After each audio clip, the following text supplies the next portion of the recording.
So okay बच्चों, अपन अपना चालू करें next topic, that is electrochemistry. जैसे हमने इसके पहले टॉपिक्स में किया, same format we are going to follow. पहले मैं आपको थोड़े बेसिक्स इस चैप्टर के क्लियर कर देता हूँ। दोज फॉर्मूले that you are going to use to solve the major type of questions that are going to be asked from this chapter, आपके सीईटी लेवल के, okay, even JEE Mains level के, to be honest same type के ही बनेंगे। और दूसरा कि जो ये हैं फैक्चुअल चीजें हैं या जो कॉन्सेप्चुअल चीजें, वो अपन क्वेश्चंस के साथ साथ में डिस्कस करते जाएंगे। Fair enough? ठीक है, चलो नाउ अंडरस्टैंड दिस। यहाँ पर सबसे पहला जो आपको फंडामेंटल आइडिया पता होना चाहिए इलेक्ट्रोकेमिस्ट्री में, वो ये है कि आपके इलेक्ट्रोकेमिकल सेल और इलेक्ट्रोलाइटिक सेल में फर्क क्या है। ठीक है, तो हमारे जो भी फॉर्मूले हम लिखेंगे ना, उसके बाजू में मैं आपको ये भी मेंशन जरूर करते जाऊंगा कि वो कौन से सिस्टम के लिए एप्लीकेबल है। ठीक है, कौन से सिस्टम के लिए applicable. Now what do I mean by that? When I से कौन से सिस्टम के लिए एप्लीकेबल है, इट मींस दैट वो इलेक्ट्रोलाइटिक सिस्टम के लिए एप्लीकेबल है या फिर इलेक्ट्रोकेमिकल सिस्टम के लिए एप्लीकेबल। समझ पा रहे हैं आप लोग? ठीक है, तो पहले हम लोग ये कर लेंगे कि एक दो जो इसका सिस्टम अलग अलग टाइप के हैं इलेक्ट्रोकेमिस्ट्री की स्टडी के अंदर, वो हम लिख लेते हैं। पहला क्या है बॉस? इलेक्ट्रोलाइटिक सेल है। कौन सा है बच्चों? इलेक्ट्रोलाइटिक सिस्टम हो गया। और दूसरा है इलेक्ट्रोकेमिकल सिस्टम। ठीक है, कंफ्यूज तो नहीं हो रहे हो? चैप्टर का हेडिंग भी इलेक्ट्रोकेमिस्ट्री है और सेल का टाइप भी इलेक्ट्रोकेमिकल टाइप का सेल है। ओके, इलेक्ट्रोलाइटिक में क्या होता है, आप इलेक्ट्रिकल एनर्जी लेके आते हो। क्या लाते हो? इलेक्ट्रिकल एनर्जी आप लेके आते हो और आप सप्लाई करते हो सेल को, और केमिकल रिएक्शन होता है। मींस इलेक्ट्रिकल टू केमिकल ये चेंज हो रहा है। समझ में आ रहा है क्या आपको? यस। और इलेक्ट्रोकेमिकल सेल में क्या होता है बोलो? केमिकल टू इलेक्ट्रिकल ये चेंज होता है। ये बहुत बेसिक चीज बोल रहा हूं मैं, बहुत ही बेसिक चीज।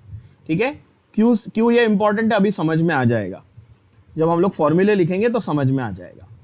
अच्छा, दूसरा एक और इंपॉर्टेंट एमसीक्यू पॉइंट है, वो मैं यहाँ स्टार मार्क करके लिखता हूँ। मैं स्टार मार्क करके लिखता हूँ। ये वाला जो प्रोसेस है ना इलेक्ट्रोलाइटिक सेल का, ये नॉन स्पॉन्टेनियस होता है। अभी मैं आपको समझाऊंगा, क्वेश्चंस में समझेंगे अपन कि नॉन स्पॉन्टेनियस का मतलब क्या होता है। वैसे थर्मोडायनेमिक्स में मैंने ऑलरेडी समझा दिया, याद है ना सबको? मैंने अभी थर्मोडायनेमिक्स में पढ़ाया था पिछले इसमें, स्पॉन्टेनियस और नॉन स्पॉन्टेनियस। याद है क्या सबको?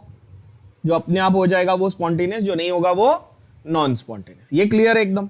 अब एक्चुअली अगर आपका ये बात समझ में आ गई, आपको ये क्लियर है ना, तो आपके लिए बहुत ही आसान हो जाता है सारे फॉर्मूले समझना।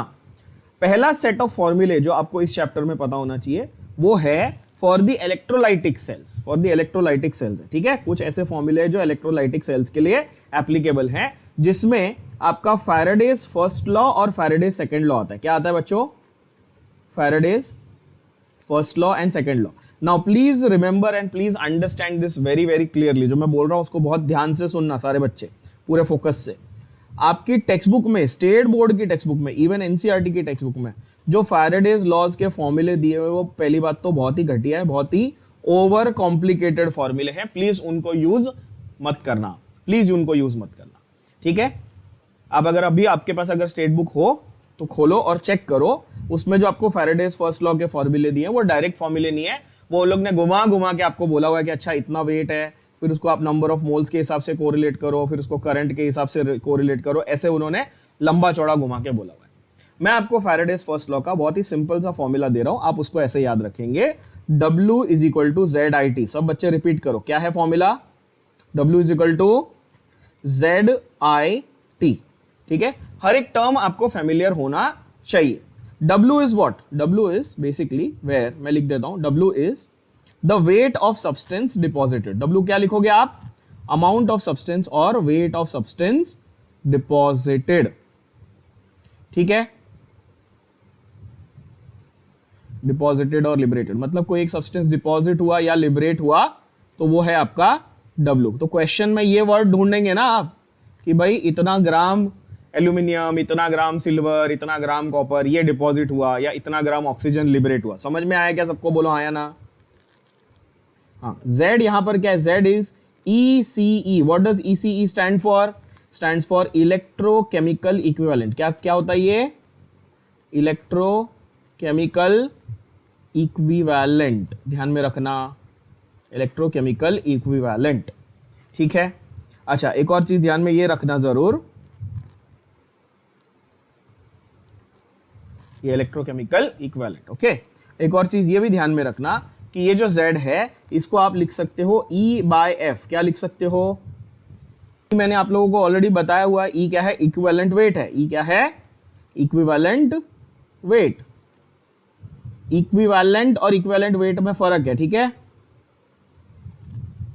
इक्विवेलेंट वेट, तो E/F लिख दिया मैंने। और मुझे ये मालूम है क्या कि E/F में जो E है वो क्या होता है? E यानी कि इक्विवेलेंट वेट होता है एटॉमिक वेट अपॉन वैलेंसी। समझ गए क्या?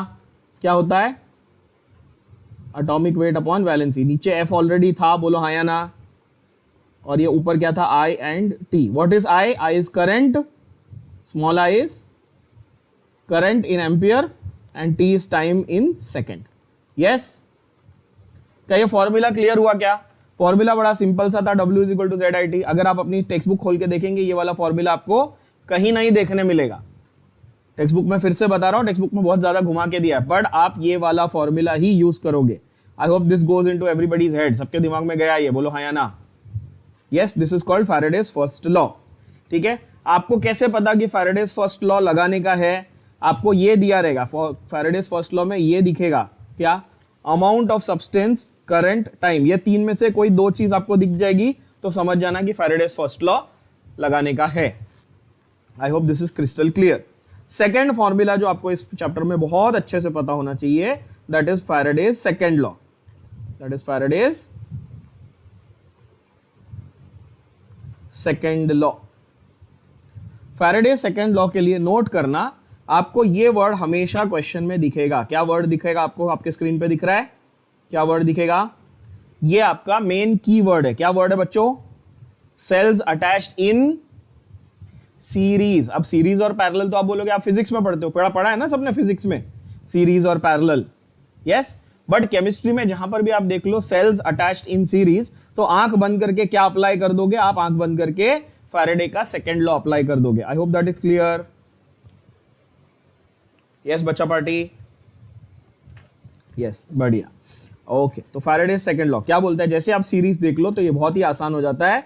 W1/W2 is equal to E1/E2। अब ये तो पता चल गया 1 और 2 क्या है, दो अलग अलग सब्सटेंस है। Weight of substance 1 upon weight of substance 2 is equal to equivalent weight of substance 1 upon equivalent weight of substance 2। Is that crystal clear? बोलो यस और नो। डायरेक्ट, कोई टेंशन नहीं। यस, अच्छा एक लास्ट चीज जो यहां पर पता होनी चाहिए, ये भी नोट कर लो। यहां पे एक भी चीज मिस नहीं होनी चाहिए, आपका पॉइंट्स एक भी मिस नहीं होना चाहिए। 1 फैराडे की वैल्यू कितनी है? कोई बता सकता है 1 फैराडे की वैल्यू कितनी है? पता होना चाहिए सब बच्चों को। It's a standard value 96500 coulomb, है ना? एक फैराडे की वैल्यू कितनी होती है बच्चों? 96500 कूलम होती है एक फैराडे की वैल्यू। ठीक है, तो यहां पर जो आपको F दिख रहा है उसकी जगह पे मैं क्या लिख सकता था? उसकी जगह पे मैं 96500 लिख सकता था। Is that crystal clear? Yes, now these two laws, ये जो फैराडेज लॉज आपको सामने दिख रहे हैं आपके स्क्रीन पे, फैराडेज लॉ आपको जो दिख रहे हैं समझ में आए, ये किसके लिए एप्लीकेबल है? इलेक्ट्रोलाइटिक सेल के लिए कि इलेक्ट्रोकेमिकल सेल के लिए? ये इलेक्ट्रोलाइटिक सेल के लिए। किसके लिए है? कि भाई आप सब्सटेंस निकाल के डिपॉजिट या लिबरेट करो ना, आप तो चीजों को ब्रेक डाउन कर रहे हो, तोड़ रहे हो, आप सब्सटेंस डिपॉजिट कर रहे हो, है ना? तो ये किसके लिए एप्लीकेबल है बच्चों? ये इलेक्ट्रोलाइटिक के लिए एप्लीकेबल है। क्या ये दिमाग में गया आपके? ये इलेक्ट्रोलाइटिक सिस्टम्स के लिए एप्लीकेबल है। ओके, क्लियर, बढ़िया। अगला फॉर्मूला जो हम लोग पढ़ेंगे, इंपॉर्टेंट, अगेन बहुत इंपॉर्टेंट फॉर्मूला, इस चैप्टर का one of the most important formula और सबसे simple formula is E not of cell. क्या है?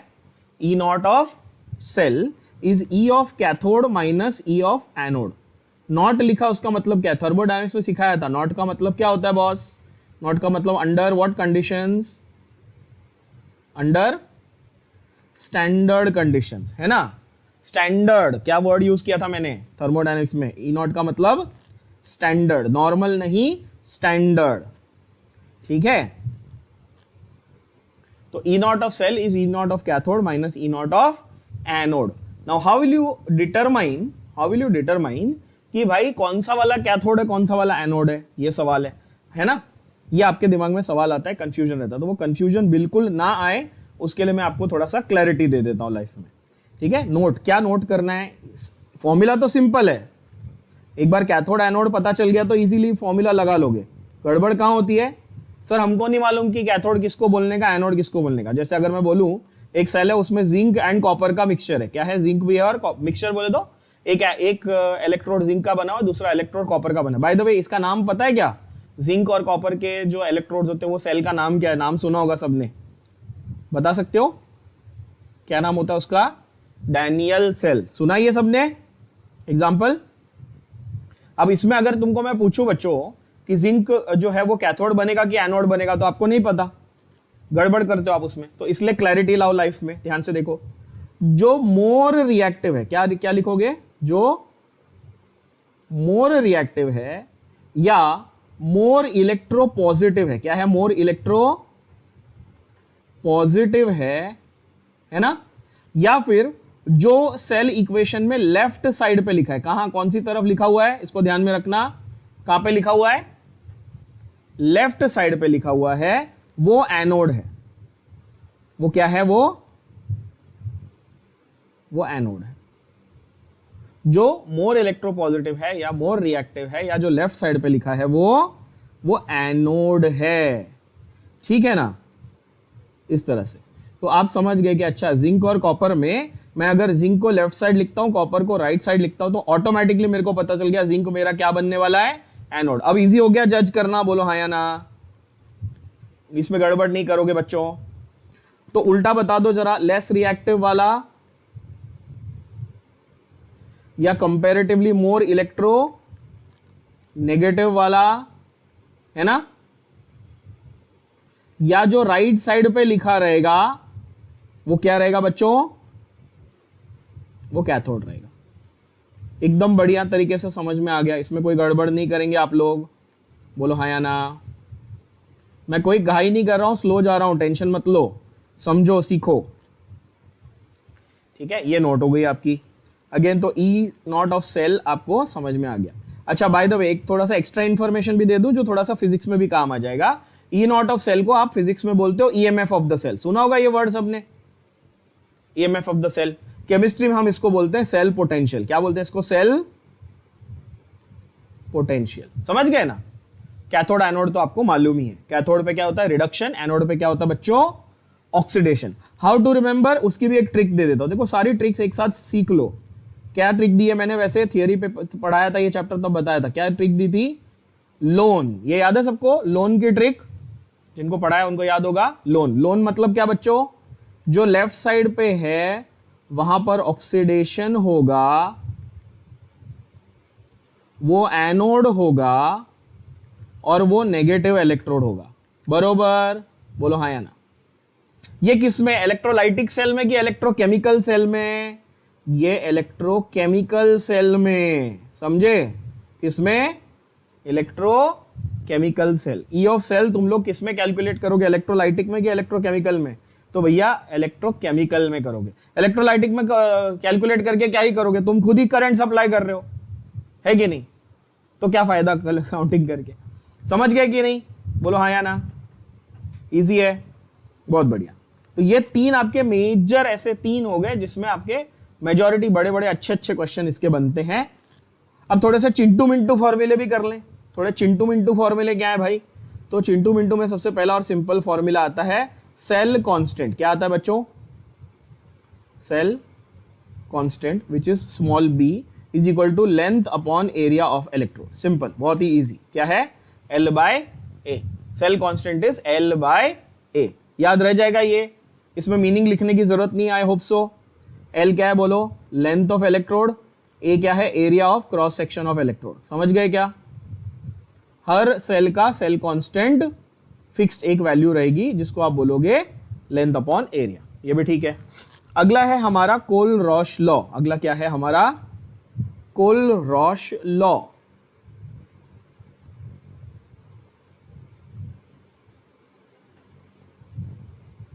कोल-रॉश लॉ, ठीक है। अब इसमें क्या होता है कोल-रॉश लॉ में, जरा समझना। Kohlrausch law deals with molar conductivity, क्या deals with molar conductivity. Again here I am writing lambda, this is capital lambda by the way, those of you who don't know, this is Greek letter lambda, which is I have written in capital form. Okay, I have written lambda और lambda not. क्या दिख रहा है screen पे? lambda लिखा है कि lambda not लिखा है? lambda not है ना. Now this not signifies what? This not signifies what? I'll tell you. तो ये not का मतलब यहां पर होता है, आप बोलोगे सर स्टैंडर्ड कंडीशन, ऐसा कितने दिमाग में, कितने लोगों के दिमाग में आया कि नॉट का मतलब सर स्टैंडर्ड कंडीशन आया है ना. अब यहाँ पे कोलरॉश लॉ के लिए जो स्टैंडर्ड कंडीशन मानी गई है ना, वो क्या है जरा वो सीखना. ठीक है, कोलरॉश लॉ के लिए स्टैंडर्ड कंडीशन मानी गई है, बहुत इंपॉर्टेंट बता रहा हूं, ध्यान से सुनना. Kohlrausch law only apply at infinite dilution. आपको क्वेश्चन में ये वर्ड दिखना चाहिए. क्या वर्ड दिखना चाहिए बच्चों? इनफाइनाइट डाइल्यूशन और या तो जीरो कॉन्सेंट्रेशन. ये दो में से एक वर्ड 100%, 101%, ये दो में से एक वर्ड दिखेगा. जैसे ही ये वर्ड दिख जाए तो अपने आप समझ जाना कि क्या लगाने का है, कोलरॉश लॉ लगाने का है. क्या लगाने का है? कोलरॉश लॉ लगाने का है. ठीक है, अब यहां पर आप बोलोगे सर ये लैम्बडा का मतलब तो समझाओ, लैम्बडा का मतलब क्या होता है? तो भैया लैम्बडा का मतलब होता है मोलार कंडक्टिविटी. क्या क्या होता है लैम्बडा का मतलब? मोलार कंडक्टिविटी, यानी कि जो कंडक्टिविटी है उसकी मोलारिटी से रिलेटेड, बेसिकली कॉन्सेंट्रेशन से रिलेटेड जो कंडक्टिविटी है किसी सॉल्यूशन की, हम वो कैलकुलेट कर रहे हैं. आई होप ये क्लियर हुआ. एक सॉल्यूशन दिया है, उससे रिलेटेड हम लोग कंडक्टिविटी को कैलकुलेट कर रहे हैं, बट ऑफ कोर्स साथ में हम लोग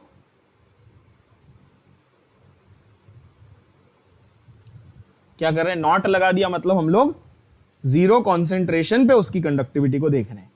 मतलब जीरो कॉन्सेंट्रेशन यानी कि मैक्सिमम डाइल्यूशन पे, इनफाइनाइट डाइल्यूशन पे चेक कर रहे हैं. आई होप ये क्लियर है. यस, बढ़िया. ए और बी क्या है यहाँ पे? ए और बी, तो ए और बी बॉस आपके कैटायन और एनायन है. क्या है? कैटायन और एनायन. तो आपको समझो, एक इसको मैं एग्जांपल भी लिख देता हूं साथ में ताकि कोई भी कंफ्यूजन ना रहे आपके दिमाग में. Lambda of NaCl, for example मेरे को लिखना है lambda of NaCl will be small lambda. By the way this is small lambda, ये तो सबको मालूम है ना, वेवलेंथ का सिंबल भी है. This is small lambda of Na plus small lambda of Cl minus. इस तरह से ये HCl होता या एसिटिक एसिड होता या कोई भी और होता कंपाउंड, तो आप इजीली निकाल लेते. आई होप ये क्लियर हो गया और अच्छे से. ठीक है, नेक्स्ट है हमारा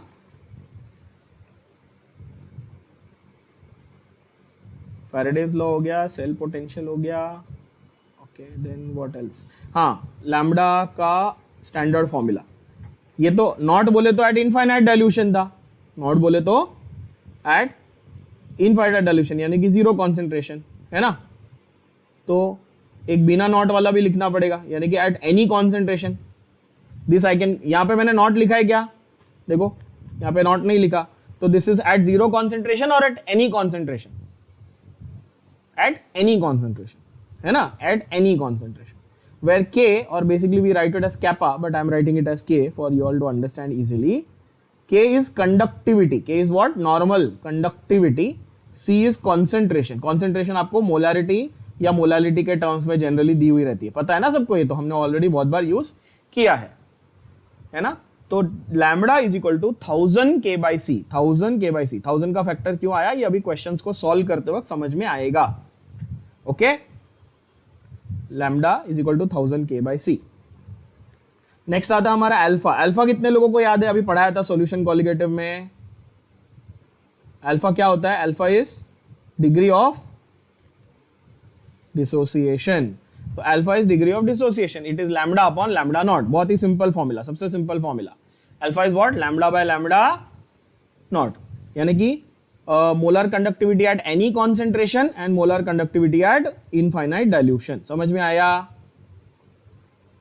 एंड आखिरी फॉर्मूला इस चैप्टर का जो बहुत इंपॉर्टेंट है, the one of the most important, which is called as Nernst equation. क्या है? Nernst equation. ठीक है, नर्न्स्ट इक्वेशन के टर्म्स को बहुत ध्यान से देखना जरा, ये थोड़ा कॉम्प्लिकेटेड फॉर्मूला है, बहुत लोग को याद नहीं रहता.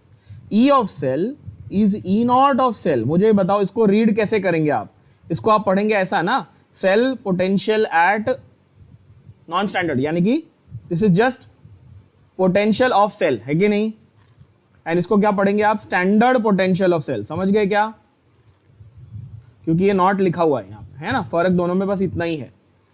Minus E not of cell minus 0.0591, बहुत सारी बुक्स में 92 लिखा है, बहुत सारी बुक्स में 91 लिखा है, ठीक है, डजंट मेक अ डिफरेंस, आप लिख सकते हो, कोई प्रॉब्लम नहीं। 0.0592 by n log of product concentration upon reactant concentration. क्या लिखना है?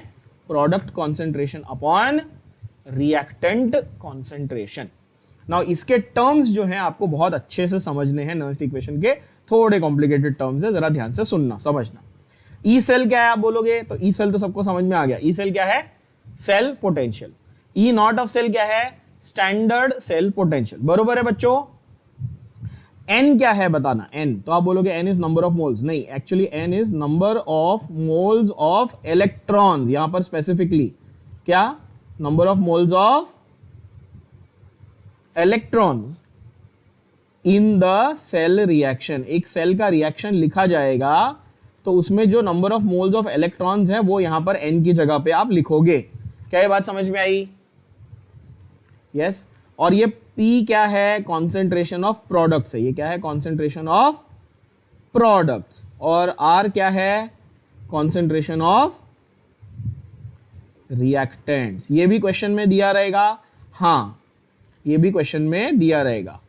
और इंपॉर्टेंट बात, एक और चीज नोट करना बच्चों, कि ये जो प्रोडक्ट्स और रिएक्टेंट्स दिए रहेंगे, इनको आपको सिर्फ और सिर्फ गैशियस फॉर्म में या एक्वस फॉर्म में कंसीडर करना है। कौन से फॉर्म में? गैशियस फॉर्म या फिर, तो ये भी नोट कर लेना दैट प्रोडक्ट कॉन्सेंट्रेशन और reactant concentration and both, naught और, and reactant concentration are to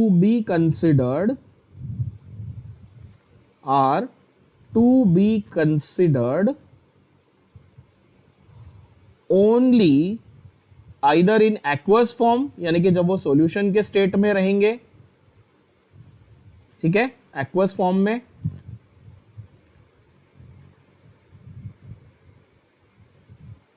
और इन gaseous form, but never in solid form. Solid form में रहेंगे तो उसको कंसीडर नहीं करने का। क्या ये बात भेजे में गई? That is note number 1। Note number 2, स्टोइशियोमेट्रिक coefficients. Note number 2 क्या है? स्टोइशियोमेट्रिक कोएफिशिएंट। स्टोइशियोमेट्रिक कोएफिशिएंट क्या होता है बता सकते हो? जब आप केमिकल रिएक्शन को बैलेंस करते हो, जो नंबर्स आगे लिखते हो उनको क्या बोलते हो? स्टोइशियोमेट्रिक कोएफिशिएंट। उनको आप इंडाइसिस की तरह लिखते हो, यानी कि पावर्स की तरह लिखते हो। कैसे लिखते हो?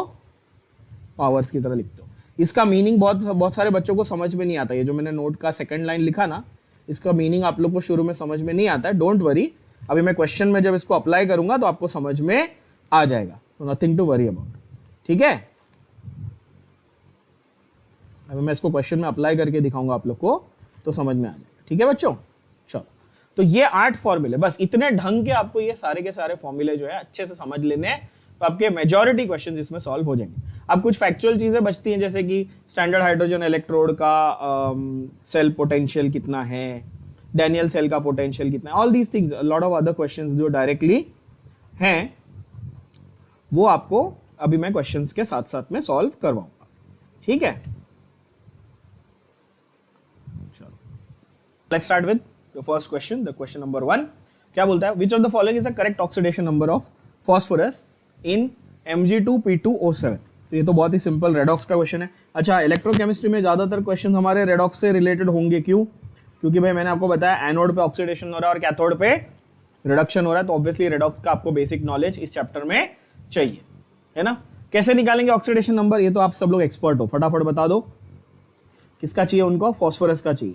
तो Mg2P2O7, तो कैसा करेंगे? Twice of Mg, yes, plus twice of P plus 7 times of oxygen equal to 0। काय को 0?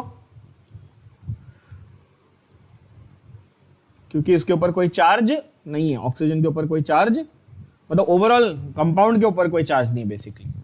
Now we know that magnesium is group 2 element, तो कितना रहेगा +2। फॉस्फोरस मेरे को ढूंढने का है, ऑक्सीजन में हमेशा अज्यूम करता हूं क्या रहेगा -2, है ना। तो क्या बन जाएगा बोलो, 2p इज इक्वल टू -10, तो p इज इक्वल टू नहीं -10 कैसा रे, +10, हाँ ये साइड पे +10 हो गया, तो ओवरऑल फॉस्फोरस हो गया +5 है option, yes option C is your correct answer. Easy. Similar question आपका नंबर 2, नंबर 3, नंबर 4 ऐसे आपको डायरेक्टली मिलते जाएगा।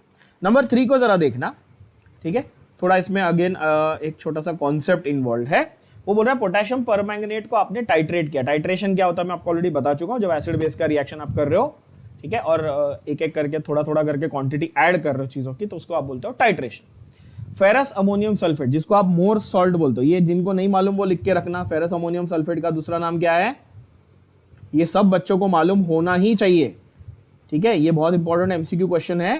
क्या फेरस अमोनियम सल्फेट किसका नाम है बच्चों, it's a double salt called Mohr's salt. क्या नाम है, मोर्स सॉल्ट। नहीं पता था तो सीख लो अभी। Okay, equivalent weight of potassium permanganate आपको कैलकुलेट करना है, ठीक है, आपको equivalent weight of potassium permanganate calculate करना है। तो यहां पर मैं आपको बहुत ही सिंपल तरीके से बता देता हूं, वैसे ओवर कॉम्प्लिकेट करके फायदा नहीं, मैं आपको बहुत सिंपल तरीका बताता हूं। फंडा ये है ना बॉस, क्यों आपको मैं क्यों बोल रहा हूं, आपको ये मालूम होना चाहिए, बिकॉज आप जब कॉलेज में, अभी सैडली आपका पूरा बैच ही कोविड में सब लोग फंसे हुए थे आप लोग, तो आपका कॉलेज में ज्यादा प्रैक्टिकल ढंग से हुआ नहीं रहेगा। जो आप कॉलेज में प्रैक्टिकल्स के लिए जाते हो, तो जो पहला टाइट्रेशन का एक्सपेरिमेंट कराया जाता है आपको, वो फेरस अमोनियम सल्फेट से ही कराया जाता है। If some of you were lucky enough to do it, शायद आपको पता होगा, किया था किसी ने, अच्छा अगर नहीं किया है तो जरा समझो।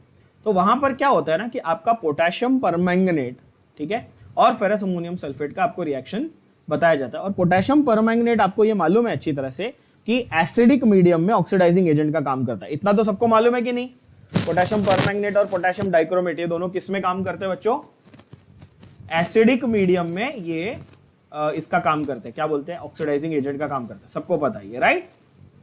तो यहां पर जो रिएक्शन बनता है ना आपका, वो कुछ इस तरह का बनता है, देखना। KMnO4 के 2 मोल्स, KMnO4 के कितने मोल्स, 2 मोल्स रिएक्ट करते हैं 10 मोल FeSO4 और NH4SO4 के साथ। ध्यान से सुनना,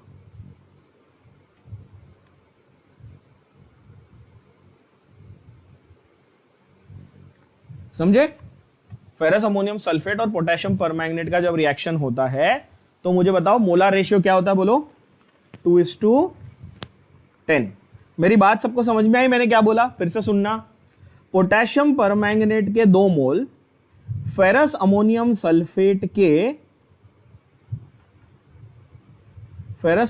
सल्फेट के 10 मोल के साथ रिएक्ट करते हैं। क्या ये आपके भेजे में गया आपके सबके, यस, ओके।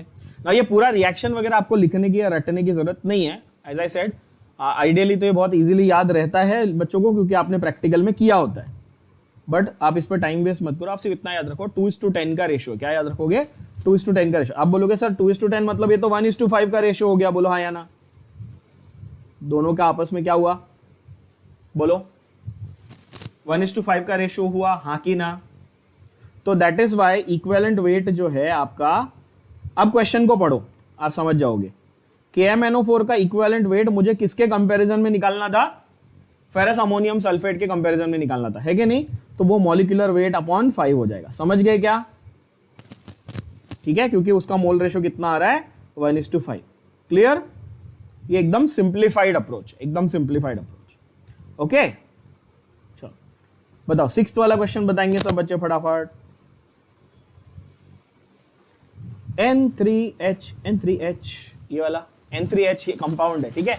इसको अमोनिया, कितने गधों ने इसको अमोनिया पढ़ा, NH3 पढ़ा, सच सच बोलना। पहले ग्लांस में कितने गधों ने इसको अमोनिया पढ़ा, एकदम दिल पे हाथ रख के बोलना, सच में, है ना। N3H है, ध्यान से देखो। N3H में आपको नाइट्रोजन चाहिए, तो भाई 3 nitrogen plus 1 hydrogen equal to 0। Hydrogen आपको मालूम ही है कितना होता है, +1। तो n की वैल्यू हो जाएगी -1/3, यानी कि option D will be your correct answer. Easy लग रहे हैं क्वेश्चंस? चलो सो फार एवरीबॉडी यस। अगला 10th क्वेश्चन, बहुत ही आसान सिंपल सा question. Which of the following will not conduct electricity? इसको 5 स्टार करना, क्योंकि ये इस चैप्टर के बहुत ही बेसिक कॉन्सेप्ट का क्वेश्चन है ये, ठीक है। Yes of course, KCl। KCl एक आयोनिक कंपाउंड है। यस बच्चों, एक आयोनिक कंपाउंड है, लेकिन आयोनिक कंपाउंड को अगर आप जब तक फ्यूज नहीं करोगे या मेल्ट नहीं करोगे तब तक उसके आयॉन्स फ्री होंगे क्या? नहीं होंगे। तो it will not conduct electricity, but KCl in fused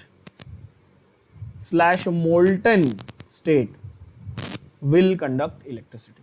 समझा क्या?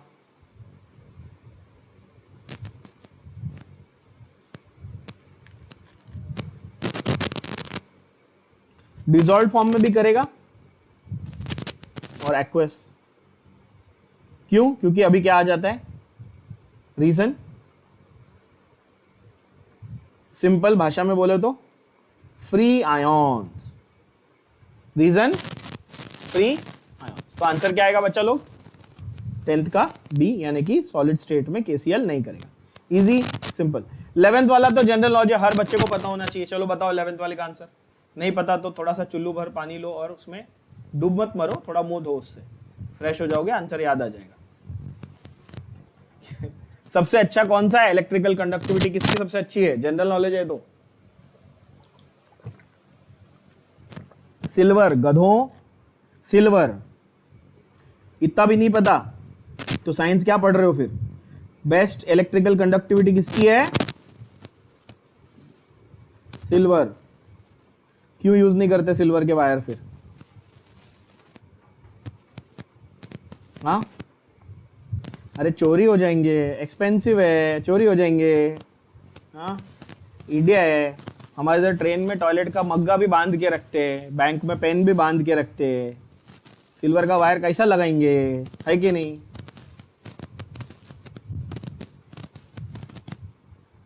चलो 15th next one, moderate conductor of electricity. इनमें से कौन है मॉडरेट कंडक्टर ऑफ इलेक्ट्रिसिटी? ये तो इजी है यार, कम ऑन। कौन है मेटलॉइड? कौन है अच्छा कंडक्टर और कौन है मेटलॉइड? मेटलॉइड कौन है बॉस? सिलिकॉन। मॉडरेट बोल दिया ना, मॉडरेट बोल दिया तो सिलिकॉन इक्वल टू मेटलॉइड। समझ गए क्या? ये डायरेक्ट, ये तो फैक्चुअल क्वेश्चन है, इस पर ज्यादा टाइम वेस्ट नहीं करने का, आगे बढ़ने का फटाफट। बेसिक कॉन्सेप्ट है ये सारे। चलो अगला 20th। अच्छा सवाल, बेसिक सवाल, अच्छा सवाल, स्टार मार्क करना। ऐसे क्वेश्चंस आएंगे, एक्सपेक्टेड है एग्जाम में, ठीक है, इस चैप्टर में से। रेशियो वाले, कैलकुलेशन, बेसिक कैलकुलेशन वाले। जब वाटर का इलेक्ट्रोलाइसिस किया, what is the volume of hydrogen and oxygen evolved? जब वाटर का इलेक्ट्रोलाइसिस किया तो रेशियो, वॉल्यूम, जो वॉल्यूम है, रेशियो ऑफ वॉल्यूम, वो कैसा हुआ, कैसा इवॉल्व हुआ? बताइए कैसे कैलकुलेशन करेंगे? वॉल्यूम बोला है, ध्यान से सुनना, गड़बड़ नहीं करना। वॉल्यूम बोला है। वाटर के एक मॉलिक्यूल को पहले इलेक्ट्रोलाइज करके देखो। वाटर के मॉलिक्यूल को क्या करो? इलेक्ट्रोलाइज करके देखो। तो H2 प्लस हाफ O2 बरोबर, बोलो हाँ या ना। वाटर का इलेक्ट्रोलाइसिस करोगे तो H2 प्लस हाफ O2 आपको मिलता है। मुझे बताओ वॉल्यूम के हिसाब से, वॉल्यूम के हिसाब से अगर मेरे को रेशियो निकालना है तो can I say first of all important basic idea is volume ratio is the same as mole ratio, yes और नो? ये तो मैंने आपको फर्स्ट चैप्टर में पढ़ाया था।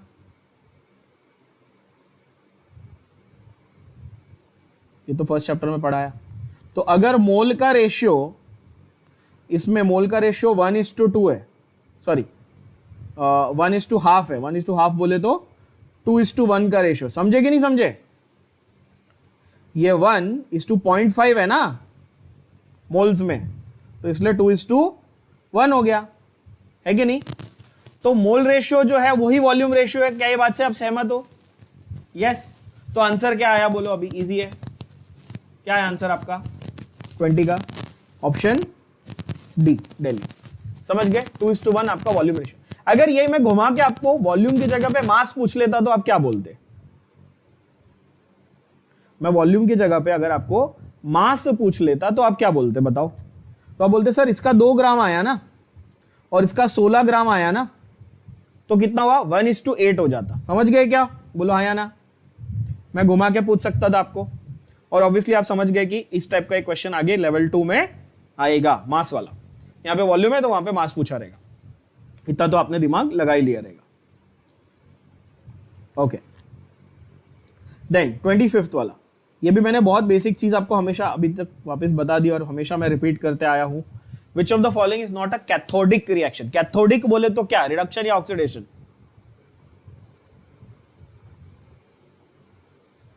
कैथोडिक और एनोडिक, एनोड पे क्या होता है? कैथोड पे रिडक्शन और एनोड पे ऑक्सीडेशन। ये मतलब इतना बेसिक, इतनी बार ये बोला हुआ है, अभी भी बोला आपको मैंने, फॉर्मूला शीट में, फॉर्मूला लिस्ट में भी तो बोला। एनोड पे क्या होता है? ऑक्सीडेशन, कैथोड पे क्या होता है? रिडक्शन। तो बहुत आसानी से, सिंपल तरीके से वो ये पूछ रहा है आपको बॉस 25th में कि आपको वो पहचानना है कि इनमें से कौन सा रिएक्शन है जिसमें एक्चुअली रिडक्शन नहीं हो रहा है। नॉट कैथोडिक, पढ़ो क्वेश्चन को, नॉट कैथोडिक, समझे क्या? यस तो पहले वाले में मुझे बताओ, सिल्वर प्लस चार्ज से 0 पे जा रहा है, +1 से 0। Yes, how do you identify reduction? Oxidation number कम होता है कि बढ़ता है? रिडक्शन में डिक्रीज होता है तो रिडक्शन, और यहां पर ऑक्सीडेशन नंबर बढ़ता है तो ऑक्सीडेशन। करेक्ट? अब मुझे बता दो आंसर, इजी है। ए में देखो +1 से 0 जा रहा है क्या सिल्वर? दिख रहा है आप लोग को? ए में +1 से 0 जा रहा है सिल्वर, यस, तो रिडक्शन हुआ। बी में देखो +2 से +3 जा रहा है, मतलब क्या हुआ वहां पे? ऑक्सीडेशन हो गया, तो आंसर क्या आ गया? बी। सी में देखो 2+ से 0 गया, डी में देखो प्लस से 0 गया, बरोबर, समझ गए? इजी है, बढ़िया। क्वेश्चन 30, नेक्स्ट क्वेश्चन देखो, ठीक है? हर एक टाइप का क्वेश्चन कवर करो तब आपका प्रॉपर्ली सॉल्व होगा, और इसमें बेसिक्स में मिस्टेक मत करो प्लीज।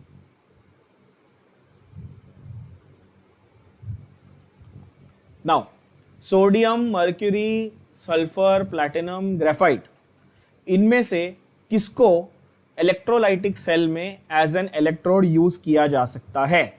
बहुत ही आसान क्वेश्चन, बहुत ही easy question. Sodium, mercury, sulphur, platinum और ग्रेफाइट, इनमें से which one can you use as an electrode? क्या लगता है कौन सा वाला हम लोग एज एन इलेक्ट्रोड यूज करेंगे? इलेक्ट्रोड होने के लिए क्या क्या प्रॉपर्टी होनी चाहिए बताओ?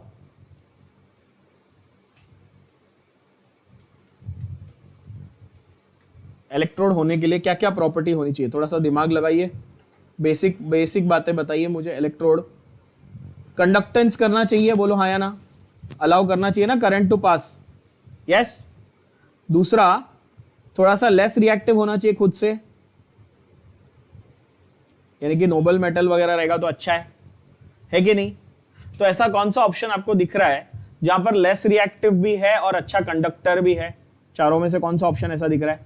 पहले वाले में सोडियम और सल्फर, सोडियम बहुत ज्यादा रिएक्टिव और सल्फर नॉन कंडक्टर, बरोबर, तो वो गलत। दूसरे वाले में सल्फर गलत, तीसरे वाले में सल्फर गलत, तो ऑप्शन क्या आएगा? आंसर क्या आएगा? Option D. क्यों? क्योंकि मर्क्यूरी भी मेटल है तो अच्छा कंडक्टर है, प्लैटिनम भी मेटल है और लेस रिएक्टिव भी है, और ग्रेफाइट भी एक अच्छा कंडक्टर है। Is that clear? बोलो हाँ या ना? Yes, okay. Those of you who are wondering कि अरे सर आपने मर्क्यूरी को कैसे आंसर मार्क किया, मर्क्यूरी तो लिक्विड होता है। यस, मर्क्यूरी लिक्विड होता है, बट उसका इलेक्ट्रोड बनाया जा सकता है इन कॉम्बिनेशन विद प्लैटिनम, ठीक है ना? इन कॉम्बिनेशन विद प्लैटिनम उसका इलेक्ट्रोड बनाया जा सकता है, ठीक है? गैस का या लिक्विड का भी इलेक्ट्रोड बनाया जा सकता है, no problem. Okay, 35th question, when electric current is pass through a cell, the positive ions move towards the cathode and negative ions move towards the anode, बरोबर है? If the cathode is pulled out of the solution, अगर मैं cathode को निकाल दूं solution से तो क्या होगा? क्वेश्चन समझ में आया क्या? क्वेश्चन समझो, एक कैथोड था, एक एनोड था, ठीक है। कैथोड की तरफ पॉजिटिव आयोन्स जा रहे हैं, क्या जा रहे हैं, पॉजिटिव आयोन्स कैथोड की तरफ जा रहे हैं, नेगेटिव आयोन्स एनोड की तरफ जा रहे हैं। वो क्या बोलता है कि बॉस मैं कैथोड को निकाल ही देता हूं, कैथोड को मैं निकाल देता हूं इसमें से, तो क्या इफेक्ट दिखेगा? Both ions will move towards anode, no boss, anode का चार्ज जो है, positive ions will move towards anodes, negative will stop moving, नहीं भाई, negative will keep moving but they will move randomly. तो रैंडम मोशन में कहां पे, कौन से ऑप्शन में दिया हुआ है? क्योंकि आपने जो सर्किट था उसको ब्रेक कर दिया, आपने कैथोड निकाल के क्या किया बच्चों, सर्किट इज नाउ इनकम्प्लीट, है ना, आपने सर्किट को इनकम्प्लीट कर दिया ना, क्योंकि आपने एक इलेक्ट्रोड निकाल दिया, राइट। और बिकॉज सर्किट इनकम्प्लीट हो गया तो क्या हुआ, रैंडम मोशन शुरू हो गया। I hope that is clear. 40th, ये भी बहुत बेसिक क्वेश्चन है बट बहुत important question. The flow of electricity through an electrolyte is due to, अभी मैंने थोड़ी देर पहले इसका आंसर दे दिया था, फ्री आयोन्स, यस। अगर मेटल है तो उसमें क्या चाहिए, फ्री इलेक्ट्रॉन्स, यस। और अगर इलेक्ट्रोलाइट है यानी कि सॉल्यूशन है तो चाहिए free ions. Easy enough to understand, it's an important question, it's a very easy to the point of being stupid easy but important, ठीक है। स्टार मार्क केस का ये मतलब नहीं डिफिकल्ट है, इसका मतलब है इंपॉर्टेंट है। In the electroplating of steel spoon by silver, steel spoon acts as, बहुत ही इंपॉर्टेंट और अगेन इजी सवाल, ये स्कूल लेवल पे आपने पढ़ा हुआ है बट फिर भी आप लोग कभी कभार गड़बड़ कर देते हो, इसमें हमेशा कंफ्यूज रहते हैं बच्चे, मैंने देखा है। एक कंटेनर है आपके पास, उसमें एक चम्मच रखा है, क्या रखा है, ये मेरे चम्मच की ड्राइंग है, ठीक है, थोड़ा गंदा ड्राइंग है, समझ लो। क्या रखा है, ये चम्मच रखा है, यहां पर एक सिल्वर का रॉड रखा, क्या रखा, सिल्वर का रॉड, है ना। आपको चाहिए कि ये जो सिल्वर है इसका डिपोजिशन हो जाए चम्मच के ऊपर। क्वेश्चन समझ में आ रहा है क्या? आपको चाहिए सिल्वर का डिपोजिशन हो जाए इस स्पून के ऊपर, यानी चांदी का चमचा बन जाए। अब सवाल ये है मेरा आपसे कि ये जो सिल्वर का रॉड है और ये जो स्टील का स्पून है, इनमें से एनोड कौन है और कैथोड कौन है, क्या लगता है? कौन एनोड बनेगा, कौन कैथोड बनेगा? लेफ्ट राइट पे मत जाना, मैं आपको कंफ्यूज करने के लिए जगह चेंज करके भी ड्रॉ कर सकता हूं।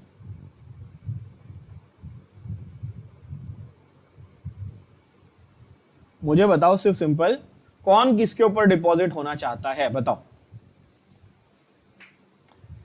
सिल्वर चम्मच के ऊपर डिपॉजिट होना चाहता है या स्टील सिल्वर के ऊपर डिपॉजिट होना चाहता है, क्या लग रहा है? इलेक्ट्रोप्लेटिंग कर रहे हो तभी जो सिल्वर है वो चम्मच के ऊपर यानी स्पून के ऊपर डिपॉजिट होना चाहता है ना। तो जो अब अगर आप बचपन से ये, आई एम श्योर आपको ये स्कूल में भी पढ़ाया है, सबको पढ़ाया हुआ है स्कूल में, सबके टीचर लोग ने पढ़ाया है, बट मैंने देखा है, मैं खुद जब स्टूडेंट था मैं खुद भी कंफ्यूज होता था, तो इजी तरीका मैं आपको दे देता हूं याद करने का, ठीक है। जो डिपॉजिट करना है, मैं हिंदी में लिख रहा हूं, क्या, जो डिपॉजिट करना है वो क्या है, वो एनोड, समझे। और जिस पे डिपॉजिट करना है, समझे, जिस पे डिपॉजिट करना है वो कैथोड। इजी, बोलो हाँ या ना। तो आंसर क्या आएगा, बोलो सी, ऑप्शन सी एकदम। अब कंफ्यूज तो नहीं होगे, अब कहीं पे आपको कंफ्यूजन तो नहीं है, ठीक है। क्योंकि क्या होगा मालूम है, ये एनोड बनेगा ना जो सिल्वर, तो ये गल जाएगा, ये सिल्वर का जो रॉड है ये धीरे धीरे गल जाएगा और ये जाके इसके ऊपर जाके डिपॉजिट हो जाएगा, चिपक जाएगा, ठीक है ना। तो आंसर आएगा ऑप्शन सी, एकदम बढ़िया। ओके, कोई कंफ्यूजन नहीं। अगला बोलिए, अगला सवाल, मोलार कंडक्टेंस ऑफ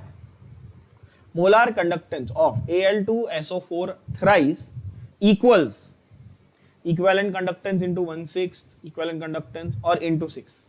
अब यहां पर थोड़ा सा आपको कॉन्सेप्ट समझने की जरूरत है, ठीक है। तो मोलार कंडक्टेंस क्या है और अपना क्या बोलते हैं कंडक्टिविटी वगैरह जो भी आपका वो क्या है, लेट्स सी अंडरस्टैंड दैट। ये कॉन्सेप्ट आपके स्टेट बोर्ड की बुक में नहीं है तो सीईटी लेवल पे नहीं पूछा जाएगा, बट इसको आप जेई के लिए लिख के रख लेना। मैं आपको एक्स्ट्रा ये बता देता हूँ, एक फॉर्मूला है, छोटा सा फॉर्मूला लिख के रख लेना, जेई में आपको काम आएगा बच्चों, ठीक है। अब यहाँ पर देखो आपकी बुक में कंडक्टेंस जो है वो सिर्फ कंडक्टिविटी वाला पॉइंट फंडा दिया हुआ है, कंडक्टेंस नहीं दिया है। जरा समझा दूं आपको, अगर इक्विवेलेंट कंडक्टेंस लिखना है, क्या लिखना है,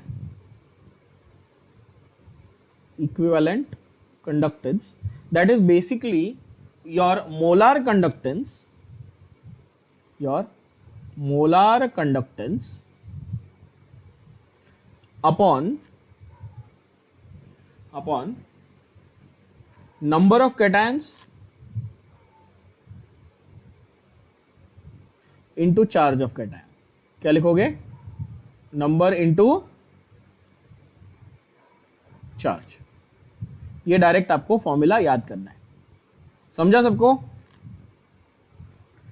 ठीक है। जो लोग सिर्फ सीईटी के हिसाब से पढ़ रहे हैं वो ये फॉर्मूला के पीछे टेंशन मत लो, इसको कंप्लीटली इग्नोर कर सकते हो, ठीक है।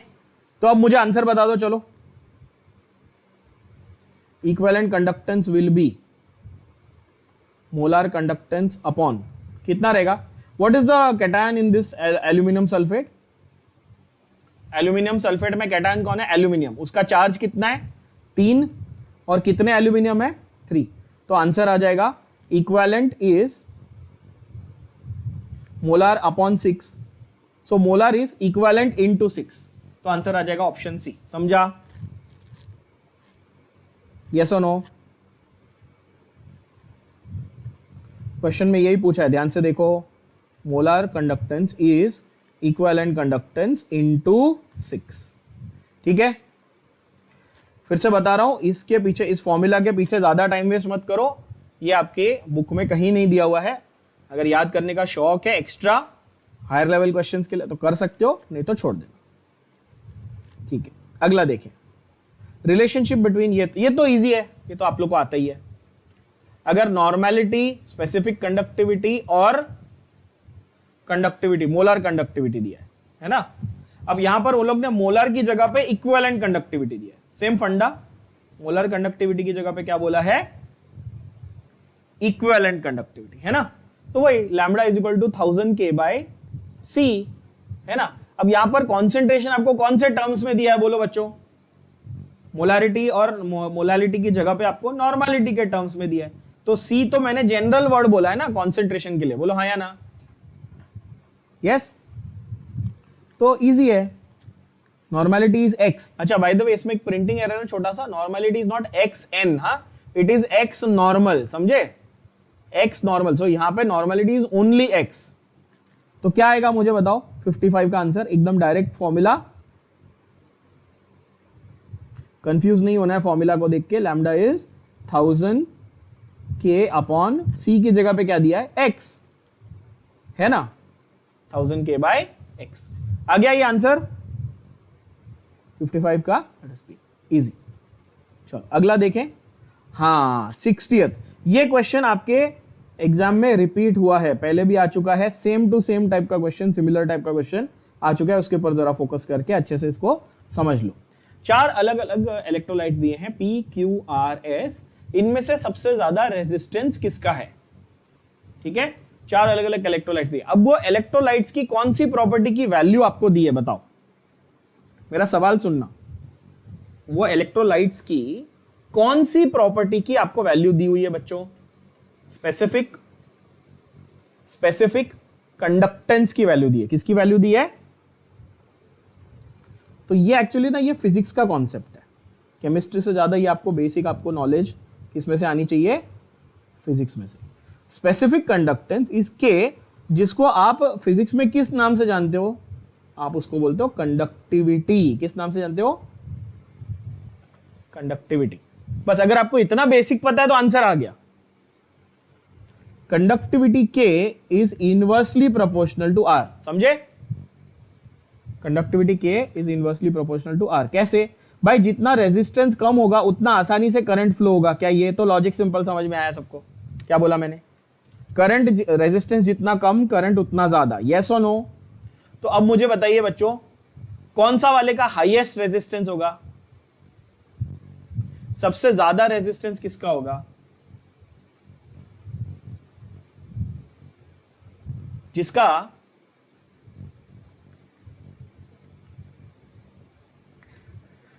स्पेसिफिक कंडक्टेंस छोटा उसका रेजिस्टेंस सबसे बड़ा, बरोबर?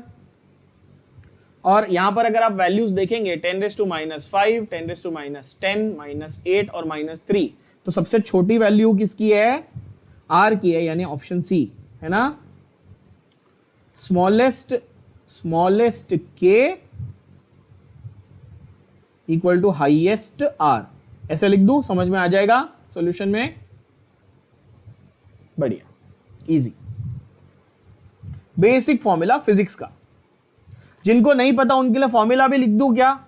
R equal to rho L by A, ये सबको मालूम है, फिजिक्स में पढ़ा है, yes. And G is equal to K A by L, है ना। This is specific resistance, this is specific conductance. जिनको नहीं पता उनके लिए लिख दिया मैंने। अगर नहीं आ रहा है तो फिजिक्स का एक बेसिक चैप्टर है करंट इलेक्ट्रिसिटी, वो जाके जरा रिवाइज करना, ठीक है?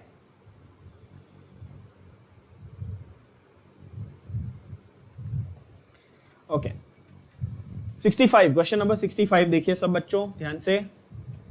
At 298 Kelvin, the electrolytic conductivity of 0.2 molar KCl solution is this much. अच्छा, इलेक्ट्रोलाइटिक कंडक्टिविटी दिया या मोलार कंडक्टिविटी दिया? पढ़ो सवाल को अच्छे से। इलेक्ट्रोलाइटिक मतलब के दिया है कि लैम्बडा दिया है? मोलार वर्ड आएगा तो लैम्बडा, मोलार वर्ड नहीं आएगा तो के। समझ गए क्या? और इजी टू अंडरस्टैंड है बिकॉज मोलार कंडक्टिविटी पूछा है। क्या फॉर्मूला लगाएंगे बोलो? यस, लैम्बडा इज 1000 के बाय सी। अच्छा 1000 क्यों? मैंने आपको बोला था ना थोड़ी देर पहले फॉर्मूला जब बताया कि 1000 क्यों बोलने का जरूरत है, 1000 लिखने का जरूरत काय को है? कोई बता सकता है?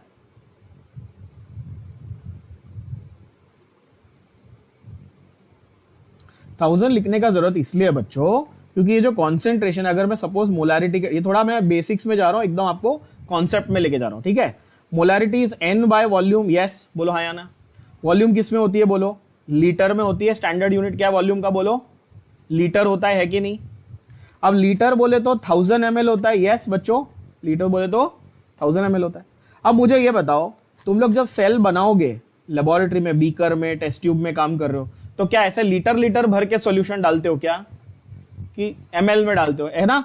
तो तुम ml में सॉल्यूशन डालते हो, जबकि तुम्हारा यहाँ पे स्टैंडर्ड वैल्यू किसमें? लीटर में। तो तुमको कन्वर्जन फैक्टर यहाँ पे रखना पड़ेगा। अब समझ में आया प्रैक्टिकली हम लोग 1000 क्यों मल्टीप्लाई करते हैं? एक एक चीज अच्छे से समझ के लो। आंसर बताओ, चलो आंसर बहुत इजी है, अभी बताओ जल्दी जल्दी। 1000 इंटू के की वैल्यू कितनी है? 2.5। मैं 250, अच्छा 250 दिया है ना, चलो 250 लेता हूं, नहीं तो तुम लोग कंफ्यूज हो जाओगे। 250 इंटू 10⁻², समझ गए? और अपॉन सी कितना बच्चों?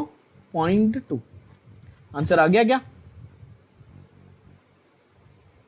ये देखो 10⁻² और एक ये 0, ये तीनों 0 गए, बरोबर?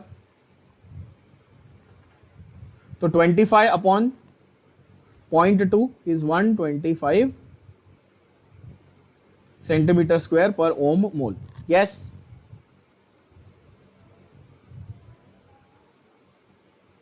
कितने लोगों ने गड़बड़ करके आंसर ऑप्शन सी मार्क किया? सच सच बोलना। आप लोगों ने, कितने लोगों ने कैलकुलेशन में मिस्टेक करी, ओवर कॉन्फिडेंस में गए? यहां पर -2 है, यहां पर एक 0 है, ध्यान से देखना, सिली मिस्टेक नहीं करनी। और यहां नीचे 2 नहीं है, 0.2। अगर 2 होता तो 12.5 आता, गधे बच्चों। 0.2 है तो कितना आएगा? 125। समझा कि नहीं समझा? बढ़िया। 250 दिया कि 2.5 दिया? 2.5 दिया है, सॉरी, फिर मैंने सिली मिस्टेक करी तो मैं गधा हूं, सॉरी। मेरे को लगा 250 दिया है, 2.5 दिया है पक्का? अच्छा, तो फिर मैं गधा हूं, सॉरी। फिर आंसर सी आएगा। चेक कर लो जरा एक बार कैलकुलेशन को। नहीं फिर भी आंसर तो बी आ रहा है, 250 2.5 दिया है ना, ये -2 तो भी यहाँ पे 10 से मल्टीप्लाई तो होने ही वाला है ना यार। तो भी घूम फिर के देखो, ये 2 -2 गया, ये 2 से गए, तो ये 25 अल्टीमेटली है तो 25/0.2 ही ना, तो आंसर तो वही आएगा बच्चों। ठीक है, अल्टीमेटली आंसर आएगा 25/0.2। आप ये तो मल्टीप्लाई करो, 25/0.2 कितना आता है, 125। ठीक है, इजी, बढ़िया। मैं खुद को डाउट करने लगता हूं। Okay, then you have next one 70। क्या बोलता है देखो, the specific conductance of n/50। अगेन आपको क्या दिया है, कॉन्सेंट्रेशन दिया है, कैसे 1/50 नॉर्मैलिटी के टर्म्स में आपको स्पेसिफिक कंडक्टेंस का ये दिया हुआ है, नॉर्मैलिटी के टर्म्स में आपको कॉन्सेंट्रेशन दी हुई है KCl की। अच्छा, इसका स्पेसिफिक कंडक्टेंस का वैल्यू दिया है 0.2765 पर ओम, रेजिस्टेंस दिया है 400 ohm, then what is the cell constant. अब मुझे ये बताओ, थोड़ी देर पहले मैंने ऊपर एक फॉर्मूला लिखा जस्ट फॉर योर रेफरेंस, अगर आप देखोगे यहां पर ये दिख रहा है सबको फॉर्मूला। अब थोड़ा सा आपको बेसिक दिमाग लगाना है और डिराइव करना है। मैंने आपको सेल कांस्टेंट का फॉर्मूला क्या लिखवाया था ऊपर फॉर्मूला शीट में, लिस्ट में, बताओ। B = L/A, yes, B = L/A। तो अगर मैं A/L को इसको 1/B लिख सकता हूं क्या? अच्छा, और रेजिस्टेंस और G एक दूसरे के रेसिप्रोकल है क्या? ये बात भी सही है। तो आपस में इन लोग का क्या रिलेशन आ जाएगा, बोलो। क्वेश्चन मैंने जो पूछा वो समझ में आया सबको? डिराइव कर लो फटाफट। तो K = B/R रिलेशन आ जाएगा। क्या आ जाएगा? K = B/R रिलेशन आ जाएगा। क्या आपको B ये दिया हुआ है, क्या बोलते हैं, K दिया हुआ है, हाँ, R दिया हुआ है, हाँ, n/50 का कोई लेना देना, यहां पे कॉन्सेंट्रेशन का कोई लेना देना है अपने को कि कंफ्यूज करने के लिए दिया है सिर्फ? तो B = K × R बोल दूं क्या? क्या तुमको K दिया है? यस, 0.2765 है ना। R दिया कितना? 400। चलो आंसर बता दो फटाफट, कितना आएगा बोलो। 2 4 8, 7 4 28, 8 11। मतलब A, C और D में से एक आंसर होना चाहिए। अभी कैलकुलेशन में गड़बड़ नहीं करना, कैलकुलेशन में आपका पावर जो है वो सही आना चाहिए 10 का। आंसर आएगा दिल्ली 110.6 पर centimetre.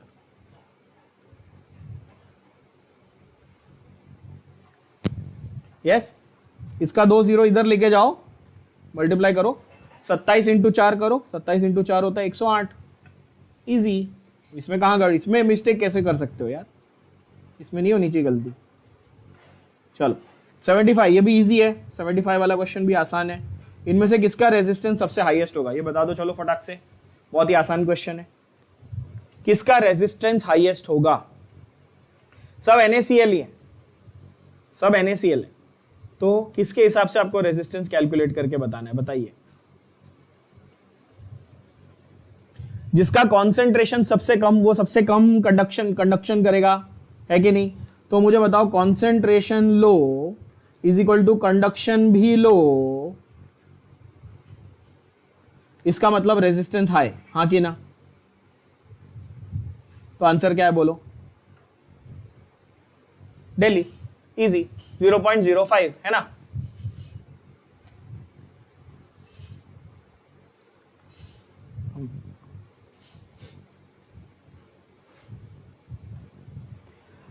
By the way 76 question में ये दिख रहा है डी-बाय-हक्सल थ्योरी, इसका जिंदगी में कभी नाम सुना है क्या? सच सच बताना, स्टेट बोर्ड की टेक्स्ट बुक में तो नहीं है। जो हाँ बोलेगा वो जो झूठ बोल रहा है। ये भी अगेन सिर्फ जेई में आता है, एनसीईआरटी में भी इसका आपको ज्यादा मेंशन नहीं मिलेगा। This is for strong electrolytes, root square root of concentration के हिसाब से चेंज होता है। इसको हम लोग डी-बाय-हक्सल-ऑनसेगर इक्वेशन या डी-बाय-हक्सल थ्योरी बोलते हैं। ठीक है, तो जो अगर आप सीईटी लेवल पे पढ़ रहे हो, प्लीज इसके पीछे टाइम वेस्ट मत करना, इस क्वेश्चन को इग्नोर करके आगे बढ़ सकते हो।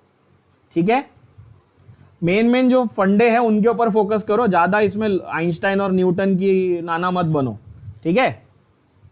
जितना सीखना है उतना ढंग से सीखो, ओके।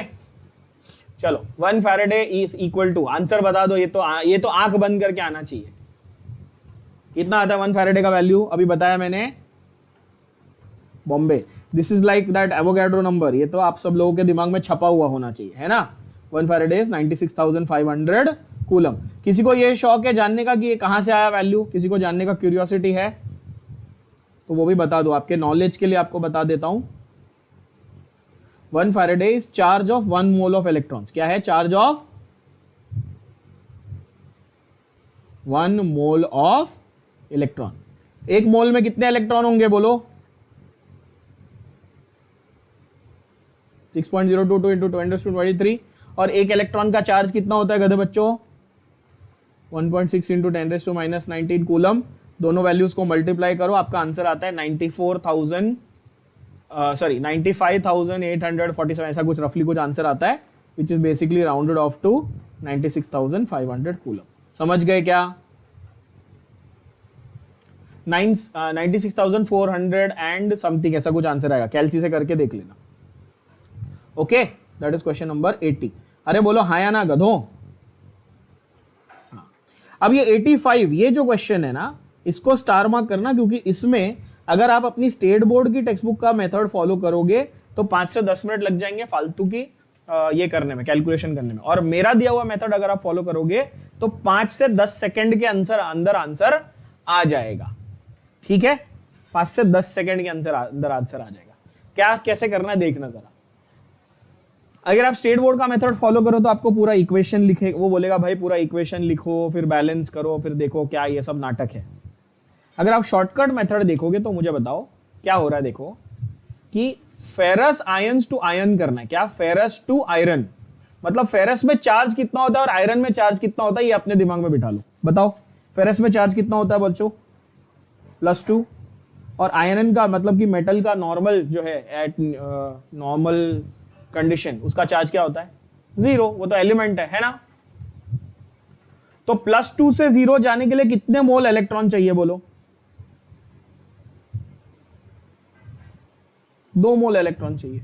और वो बोल रहा है इस पूरे का 1 मोल ही कन्वर्जन करना है। समझे क्या बोल रहा हूं पूरे का? क्वेश्चन को पढ़ो अच्छे से। 1 मोल फेरस टू आयन, समझ गए क्या? This represents ferrous, this represents ion, इसका 1 मोल है। मेरे को चेंज कितना चाहिए था बोलो? +2 से 0, मतलब 2 मोल इलेक्ट्रॉन चाहिए। क्लियर हुआ? बोलो आया ना। सपोज मैं तुमको ये पूछता कि मेरे को 5 मोल के लिए चाहिए, तो आंसर क्या होता बोलो? तो आंसर हो जाता 10 मोल। समझ गए ना सब लोग? तो 10 फैराडे, और जितने मोल इलेक्ट्रॉन उतने ही फैराडे। कैसे पता? ये देखो ना, 1 Faraday is 1 mole of electron. बरोबर है? सही बोल रहा हूं क्या? जितने मोल इलेक्ट्रॉन उतने ही फैराडे। एकदम इजी हो गया। अभी कितने सेकंड लगे? 5 सेकंड लगे, आंसर आ गया। क्या आंसर आया बोलो? 85 का बॉम्बे, यानी कि बी। इजी बोलो यस ऑन। बढ़िया। अभी देखना ऐसे सेम टाइप का क्वेश्चन बहुत सारा आएगा और आप फट फट फट फट सॉल्व कर पाओगे, ठीक है। जैसे कि क्वेश्चन 88। अब क्वेश्चन 88 आप सच में बता रहा हूं, आप अपनी टेक्स्ट बुक के फॉर्मूले से करोगे तो पागल हो जाओगे, लेकिन शॉर्टकट मेथड से करोगे तो सेकंड्स में आंसर आएगा। बताओ सिल्वर का मास है 108, 2.7 ग्राम सिल्वर चाहिए, कितने कूलम पास करना चाहिए? अब इसको अगर मैं टेक्स्ट बुक का मेथड तो छोड़ दो, तो मैं आपको रेकमेंड करता ही नहीं। मैंने आपको एक फॉर्मूला दिया था। क्या यहां पर डिपॉजिट करना है सिल्वर, ऐसा बोला है? यस। यानी आप कौन सा लॉ लगाएंगे बताइए?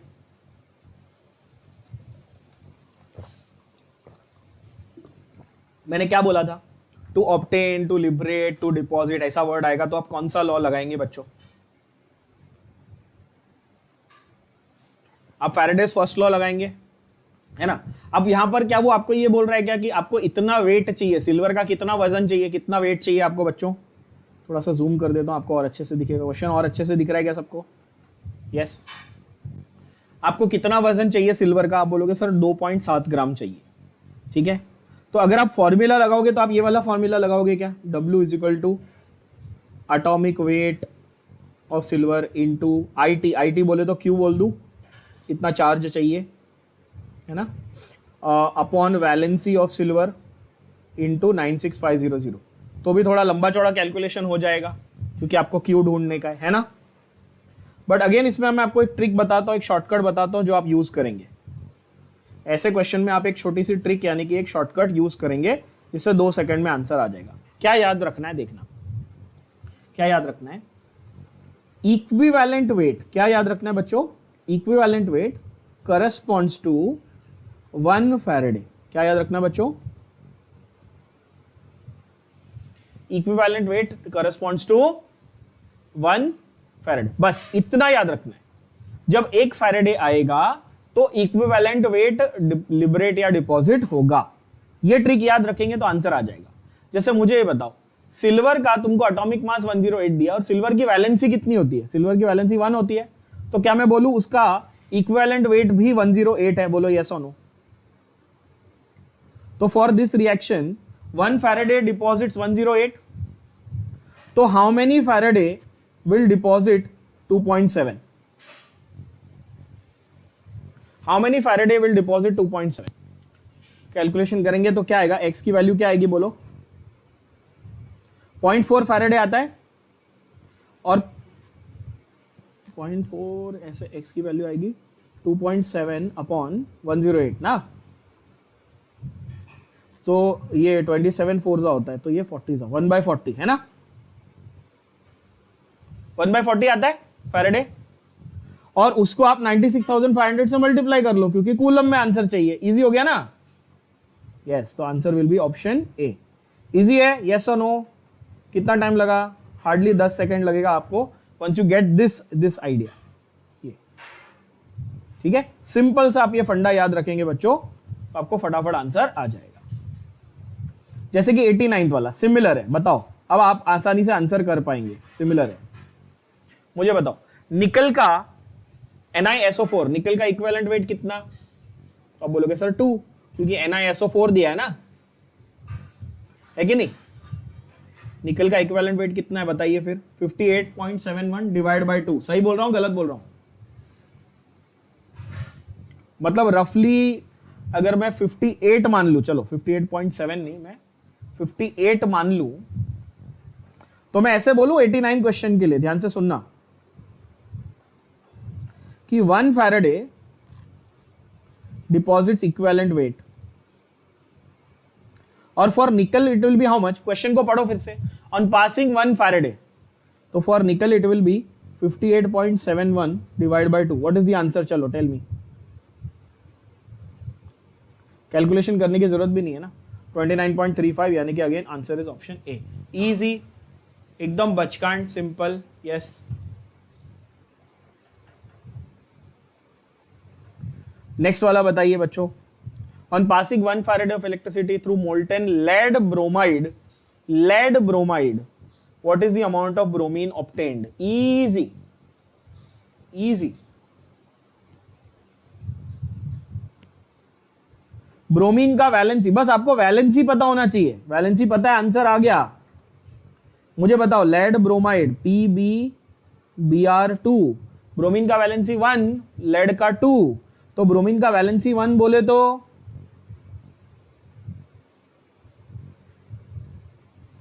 1 फैराडे से 1 फैराडे से क्या डिपॉजिट होएगा गधों? How much? 1 इक्विवेलेंट, है कि नहीं? What is the answer, tell me. Again option A, 1 gram equivalent. एक ही ऑप्शन है जिसमें इक्विवेलेंट लिखा है, पढ़ो, समझा? यस, बढ़िया। 95, चलो फटाफट बताओ।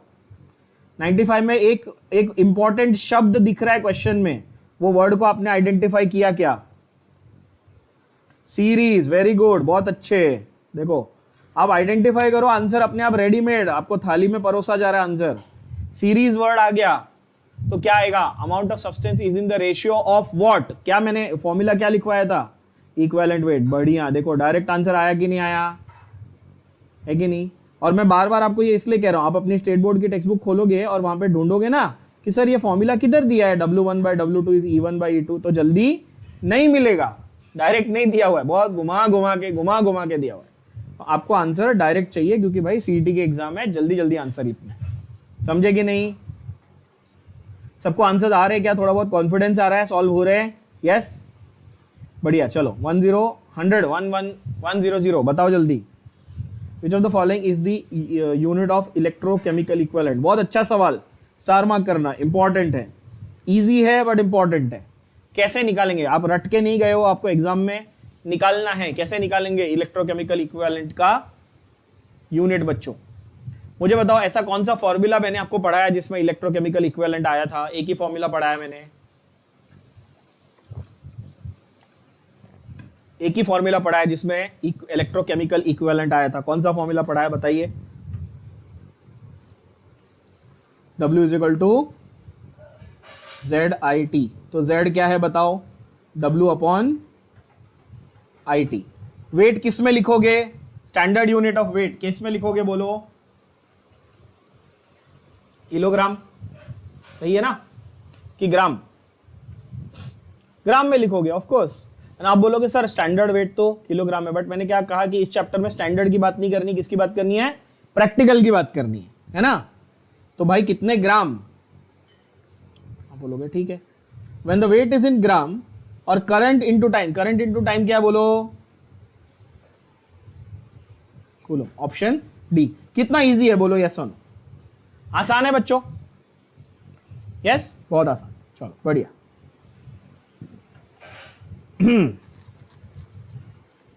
ओहो 105, इजी है, इजी क्वेश्चन अगेन, बहुत ही बेसिक कॉमन सेंस और लॉजिक वाला सवाल। 1 फैराडे से 1 ग्राम एटम आएगा कौन से केस में? ऑरिक, ऑरिक मतलब गोल्ड। यस, 105 में ऑप्शन ए ऑरिक बोले तो gold, gold chloride, silver nitrate, calcium chloride या कॉपर सल्फेट। आंसर बता दीजिए, इजी आंसर है। Option A, B, C, D तीनों लिख देता हूं आपके लिए। ऑप्शन ए गोल्ड क्लोराइड है यानी कि AuCl2, यस। ऑप्शन बी है silver nitrate AgNO3। Option C है कैल्शियम क्लोराइड यानी कि CaCl2 और यस, एंड आंसर आएगा ऑप्शन, ऑफ कोर्स ऑप्शन बॉम्बे। क्यों? क्योंकि इसकी वैलेंसी है, मेटल की वैलेंसी 1, बाकी सब में मेटल की यहां पे वैलेंसी क्या है बच्चों? यहां पर मेटल की वैलेंसी +2, यहां पे मेटल की वैलेंसी +2, यहां पे मेटल की वैलेंसी +2, बट यहां पर मेटल की वैलेंसी +1 है कि नहीं? तो यहां पर सब जगह डिवाइड बाय 2 होएगा ना, है कि नहीं?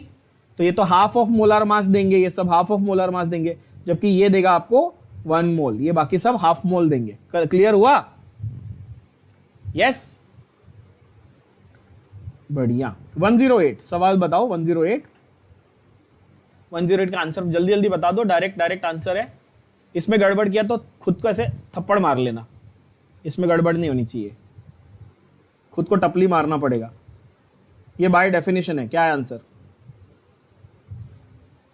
1 ग्राम इक्विवेलेंट, 1 इक्विवेलेंट के लिए क्या चाहिए होता है?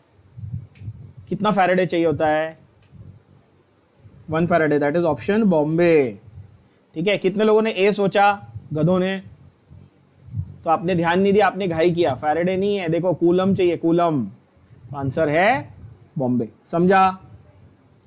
चलो 110, नेक्स्ट क्वेश्चन 110। यस, क्या बोलता है? 22.4 डीएम क्यूब। मुझे बताओ 22.4 डीएम क्यूब मैंने आपको बेसिक कॉन्सेप्ट, मूल कॉन्सेप्ट में पढ़ाया। Corresponds to how many mole? जल्दी बोलो। 1 mole. For hydrogen 1 mole is how much? कितने ग्राम? 2 ग्राम, मतलब 2 × 10⁻³ kg। Easy, molar mass expressed in gram. Yes, तो आंसर क्या आया? बॉम्बे। ये तो, इसका तो इलेक्ट्रोकेमिस्ट्री से कोई लेना देना भी नहीं था, ये तो मोल कॉन्सेप्ट का क्वेश्चन हो गया, है कि नहीं? चलो अगला सवाल क्या बोलता है? If the current of 0.5 ampere passes for 40 minute. Current दिया है, टाइम दिया है, क्वांटिटी बोला है, क्या करने का? सिर्फ multiply I into T, current into time. कितना आएगा बोलो? 0.5 इंटू 40। अब मुझे बताओ टाइम आपको सेकेंड्स में चाहिए, मिनट्स में चाहिए? सेकेंड्स में चाहिए। 4 6 24, 24 का ये तो ये 24 का 0.5 मतलब 12 और 00 है ना, 1200 यानी कि बॉम्बे 1200 कूलम। आया क्या आंसर? 115। इजी। मैं बहुत फास्ट तो नहीं जा रहा हूं बच्चों? सबको समझ में आ रहा है? Hope so. 120 बताओ जल्दी जल्दी। What is the weight of copper? अरे बढ़िया, weight of copper passing 2 faraday electricity. क्या लंबा चौड़ा करोगे क्या इस क्वेश्चन को? फॉर्मूला वगैरह लगाओगे कि ट्रिक से सॉल्व करोगे? 1 फैरेडे इज इक्विवेलेंट वेट। बोलो हाँ या ना। ये किया है ना आप लोगों ने? अभी मैंने बहुत बार बताया ना ये ट्रिक। तो मुझे बताओ 1 फैरेडे से कितना आएगा बच्चों? 63.5 कॉपर का मोलर मास, एटॉमिक मास होता है, उसका वैलेंसी होता है 2, है ना। तो 2 फैरेडे से उसको मल्टीप्लाई बाय 2 कर दो, आंसर आ गया। कितने सेकंड लगे आंसर में? बोलो। ये 2 कैंसिल, आंसर आ गया। आंसर क्या आया? Option A. इजी। बोलो यस और नो। अगर क्वेश्चन नहीं समझा तो फिर से क्वेश्चन को पढ़ो। कॉपर सल्फेट में कॉपर का वैलेंसी 2, बोलो यस और नो। उसका एटॉमिक वेट 63.5 ये मालूम होना चाहिए। एटॉमिक वेट अपॉन वैलेंसी लिया मैंने, इक्विवेलेंट वेट, और 1 Faraday corresponds to equivalent wait, ये भी सबको मालूम है। बोलो हाँ या ना गधे बच्चों। यस। तो आंसर इजीली 5 सेकंड में कैलकुलेट कर सकते हो। टाइम पास करोगे तो एग्जाम में मार्क्स जाएंगे, क्योंकि ऐसे क्वेश्चंस के लिए आप टाइम वेस्ट नहीं कर सकते हो। चलो बढ़िया। अगला सवाल। 9.65 एम्पियर पास किया 1000 सेकंड के लिए। कितना? 9.65 एम्पियर पास किया 1000 सेकंड के लिए। व्हाट? तो 2 ग्राम मेटल डिपॉजिट हुआ। तो 2 ग्राम मेटल डिपॉजिट हुआ। तो मोलार रेशियो क्या है मेटल का? क्या है मोलार रेशियो? क्या है वो पूछा है। अब बताओ मोलार रेशियो क्या है? वो एग्जैक्टली आपको मोलार रेशियो मांग रहा है, मतलब क्या मांग रहा है बेसिकली? वो मोलार रेशियो आपसे पूछ रहा है ना, इसका मतलब वो टेक्निकली क्या सवाल क्या पूछ रहा है आपसे वो बताओ पहले। कूल। तो molar ratio is, what is molar ratio पहले ये पता होना चाहिए। Molar ratio is absolutely right, that is number of moles of products formed या डिपॉजिटेड, लिबरेटेड, डिपॉजिटेड, व्हाटएवर, ठीक है। Number of mole of product upon number of moles of electrons used. But अपने को फॉर्मूला की यहाँ पे ज्यादा जरूरत नहीं, अपन फालतू में फॉर्मूला के पीछे टाइम पास नहीं करेंगे, अपन डायरेक्ट सीधा सीधा कैलकुलेशन कर लेंगे। मुझे बताओ चार्ज कितना पास किया उसने? चलो ये ओरली बता दो, चार्ज कितना पास किया? 9.65 इंटू 1000 किया गया, कितना आया बोलो? 96,500 आया गया बच्चों, विच इज 1 फैरेडे पास किया उसने। समझ गया आप आंसर, है ना। तो जब 1 फैरेडे से 2 ग्राम आया, 1 फैरेडे से 2 ग्राम आया, विच मीन्स 1 मोल इलेक्ट्रॉन से 2 ग्राम आया, ऐसा ही बोल रहा हूं ना वो। तो बोला 9.65 एम्पियर्स। मैंने कैलकुलेशन में कुछ गड़बड़ किया है क्या? 9.65 1 2 3, अच्छा 3 ही चाहिए ना, मैं भी गधा हूं। देखो मैंने 96500 विच मीन्स 0.1 फैरेडे। ऐसा हो गया ना, इजी हो गया अभी। 0.1 फैरेडे से 2 ग्राम आया बच्चों, तो 1 फैरेडे से कितना आया? 20 gram. That is your answer. एकदम आसान, कुछ ज्यादा आपको इसमें फंडे नहीं लगाने, कोई फॉर्मूला वॉर्मूला नहीं लगाना। आंसर आ गया। यस। तो मोलार रेशियो बेसिकली क्या है? तो आप घुमा फिरा के ऐसा बोल सकते हो क्या कि sir molar ratio is nothing but the equivalent weight. क्या ये बात समझ में आई? समझ गए बच्चा लोग? बस यही तो जानना था, इजी हो गया। चलो अगला सवाल देखते हैं। 130। Okay. 3 faradays of electricity are passed through molten Al2O3 aqueous solution of CuSO4 and molten NaCl। 3 अलग अलग सॉल्यूशन लिए। बहुत अच्छा सवाल है, बहुत ही बढ़िया सवाल। 3 अलग अलग सॉल्यूशन। कौन से सॉल्यूशन लिए बच्चों? Al2O3 का सॉल्यूशन लिया, CuSO4 का सॉल्यूशन लिया और NaCl का सॉल्यूशन लिया। तीनों में से क्या पास किए? कितने? 3 फैरेडे इलेक्ट्रिसिटी पास की। वो सवाल ये पूछ रहा है कितना अमाउंट डिपॉजिट हुआ एल्यूमिनियम, कॉपर और सोडियम का। क्या बता सकते हैं एल्यूमिनियम, कॉपर और सोडियम का कितना डिपॉजिट हुआ अमाउंट? फटाफट बताइए। 3 फैरेडे, ध्यान से सुन के समझ के बताना। 3 फैरेडे बोला है। इनडायरेक्टली उसने हिंट दिया है, इनडायरेक्टली हिंट दिया है। हिंट क्या है आप बता सकते हैं? कोई हिंट बता सकता है क्या दिया उसने? क्या मैं यहां पर बोलूं एल्यूमिनियम का +3 चार्ज है, बोलो हाँ या ना। कॉपर का +2 चार्ज है, यस। सोडियम का +1 चार्ज है, हाँ। ये समझ में आया क्या? तो मुझे बताओ कि मुझे सोडियम का 1 मोल मिलने वाला था, कॉपर का ½ मोल मिलने वाला था और एल्यूमिनियम का 1/3 मोल मिलने वाला था। क्या आप इस बात से कन्विंस्ड है? समझ गए आप लोग? क्यों? क्योंकि यहाँ पर एटॉमिक वेट अपॉन वैलेंसी आता है ना घूम फिर के, यस है ना। तो जब तुम्हारी वैलेंसी यहाँ पर 3 है, 2 है या जो भी है, क्लियर। तो क्या मैं ऐसे बोलूं कि 1 फैराडे से इतना मिलने वाला है? ये सब किससे मिलने वाला था गधे बच्चों? पर फैराडे ये मिलने वाला था। ये भी आप बात समझ रहे हैं? ये सब 1 फैराडे से मिलने वाला था। तो मुझे बताइए 3 फैराडे से कितना मिलने वाला है? आप फटाफट बता दीजिए बच्चों। मल्टीप्लाई बाय 3, ये 1 मोल, ये 3/2 मोल और ये 3 मोल, यानी कि रेशियो निकाल लो। सो दिस इज 1:1.5:3 है ऐसा ऑप्शन? 1:1.5:3, यस। बहुत ही बढ़िया क्वेश्चन, एकदम simple, logical, yet very nice to solve, है ना। आंसर है option C. Everybody got this? किसी को नहीं समझा तो पूछ लो प्लीज, किसी को कोई सवाल, कोई डाउट कैसे आया करके। मैंने बहुत डिटेल में लिखा है सॉल्यूशन, तो आपको ऐसे कोई कंफ्यूजन होने का स्कोप नहीं है। चलो ये ओरली करना है, 135 वाला ओरली करना है, इसमें ज्यादा टाइम पास नहीं करना है। ओरली करके बताओ 135 वाला, बिना पेन पेपर के। इतना कॉन्फिडेंस आना चाहिए। चलो 1.12 मीटर क्यूब हाइड्रोजन चाहिए। कितना चाहिए? 1.12 मीटर क्यूब। चलो फटाफट बताओ मीटर क्यूब। तो पहले तो मुझे ये मालूम होना चाहिए कि 1.12 मीटर क्यूब मतलब कितने मोल। जल्दी बोलो, 1.12 मीटर क्यूब बोले तो कितने मोल बोलो।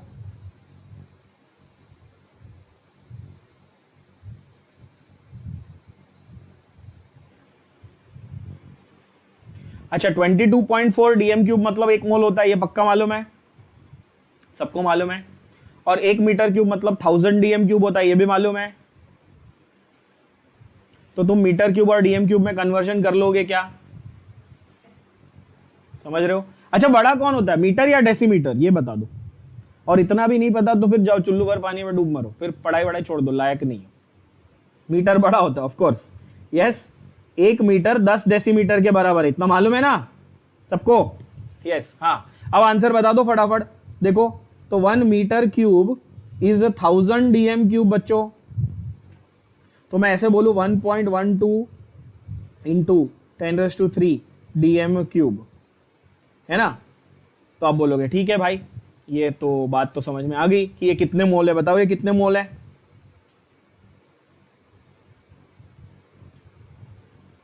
ये हो गए 1120 डीएम क्यूब, है ना। अब 22.4 होते तो 1 मोल होता, ये है तो ये 50 मोल है, 50 मोल के बराबर है कि नहीं? हाँ ना, 50 मोल है ना ये, हाँ 50 मोल हो गए टेक्निकली, ठीक है। और बस अब वही मुझे पूछना है भाई, वो पूछ रहा है कि भाई कितने तुमको हाइड्रोजन, इतने हाइड्रोजन के लिए कितना आपको टोटल इलेक्ट्रिसिटी लगने वाला है ना। अच्छा ये भी बता दो मुझे साथ साथ में कि हाइड्रोजन का इक्विवेलेंट वेट कितना होगा? हाइड्रोजन का इक्विवेलेंट वेट कितना होगा? हाइड्रोजन गैस का वैलेंसी तो 1 होता है ना, H+, है कि नहीं। तो हाइड्रोजन का equivalent weight, molar mass same, ratio same रहेगा, बोलो हाँ या ना। तो ऐसे बोल दूं कि 1.12 इंटू 10⁻³ मीटर क्यूब के लिए आपको 1 फैराडे इंटू 100 का ये चाहिए रहेगा कूलम। कहां से आए 100 का वैल्यू बताओ? 50 मोल इंटू इट्स एटॉमिसिटी, समझा क्या? 50 मोल मैंने कैलकुलेट करके बताया था अभी। और एटॉमिसिटी कितनी है इसकी? H2, क्योंकि इक्विवेलेंट वेट का डबल चाहिए ना आपको यहां पर, राइट। तो आंसर आएगा 9650000। तो आंसर आएगा option C, option C. Simple answer, orally आना चाहिए यार ये तो। चलो 137, जल्दी जल्दी ओरली आंसर आना चाहिए 137, बिना सोचे समझे, बिना टाइम पास किए। बताओ।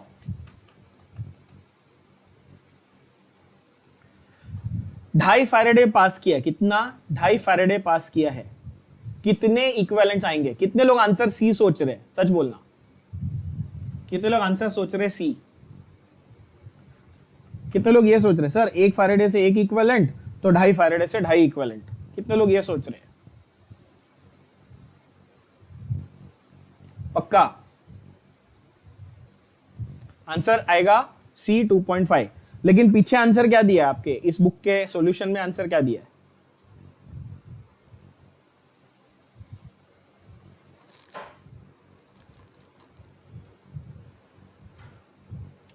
ग्राम इक्विवेलेंट्स आपको कितना मिलेगा? 2.5।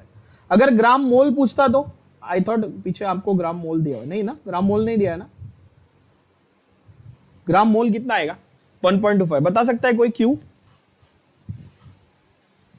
क्योंकि ग्राम मोल विल बी डिवाइडेड बाय 2, है ना? नंबर ऑफ मोल्स अगर वो पूछ लेता तो आप क्या करते? डिवाइड बाय 2 कर देते, क्योंकि उसकी वैलेंसी 2 है। समझ गए क्या? यस। जैसे 138, इसका आंसर बता दो। 138 इसका आंसर कोई देखो क्या आएगा? Amount of copper in moles. Moles पूछा है कि इक्विवेलेंट्स पूछा है? ऑप्शन सी, 138 का आंसर आएगा ऑप्शन सी। बहुत बढ़िया, अब एकदम कॉन्फिडेंटली आंसर दे पा रहे हो ना अच्छे तरीके से, ठीक है? 140, जल्दी जल्दी जल्दी जल्दी। 140 बोलो बोलो बोलो बोलो। 1 मोल वाटर लिया और उसको O2 में कन्वर्ट करने का है। 1 मोल वाटर लिया, उसको मतलब अलग अलग करके वाटर में उसको ऑक्सीजन अलग कर दिया, हाइड्रोजन अलग कर दिया, तो कितने कूलम इलेक्ट्रिसिटी चाहिए? मुझे बताओ 1 मोल वाटर से तुमको कितने मोल ऑक्सीजन मिलने वाले? चलो ये तो इजी है यार, come on. Half mole oxygen मिलने वाला है, और हाफ मोल के लिए तुमको कितनी फैरेडे इलेक्ट्रिसिटी लगने वाली है बच्चों? हाफ मोल ऑक्सीजन के लिए कितनी फैरेडे इलेक्ट्रिसिटी लगने वाली है? आसान सवाल पूछा मैंने। तो आपको उसके लिए क्या पता होना? जैसे फैरेडे आ गया तो आपको इक्विवेलेंट वेट पता होना चाहिए ना बॉस? पता होना चाहिए कि नहीं? कितना इक्विवेलेंट वेट ऑफ ऑक्सीजन कितना आता है? अब इसमें लोग गड़बड़ करेंगे, देखना आप लोग गड़बड़ करोगे। मैंने क्या फॉर्मूला बोला है इक्विवेलेंट वेट का? बोलो। Atomic weight upon valency. Oxygen का एटॉमिक वेट 16, वैलेंसी कितनी? 2, यानी कि 8 gram is the equivalent weight. Yes, है ना? अब मुझे बताओ ऑक्सीजन का आधा मोल मतलब कितना ग्राम?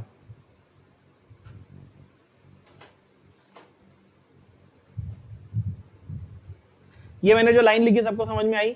एक equivalent weight 96500 coulomb, equivalent weight 1 Faraday के बराबर। यस और नो? और आधा मोल, अब क्वेश्चन को पढ़ो अच्छे से। आधा मोल ऑक्सीजन चाहिए तुमको, आधा मोल मतलब 16 ग्राम। अब आंसर आ गया क्या? बोलो हाँ या ना?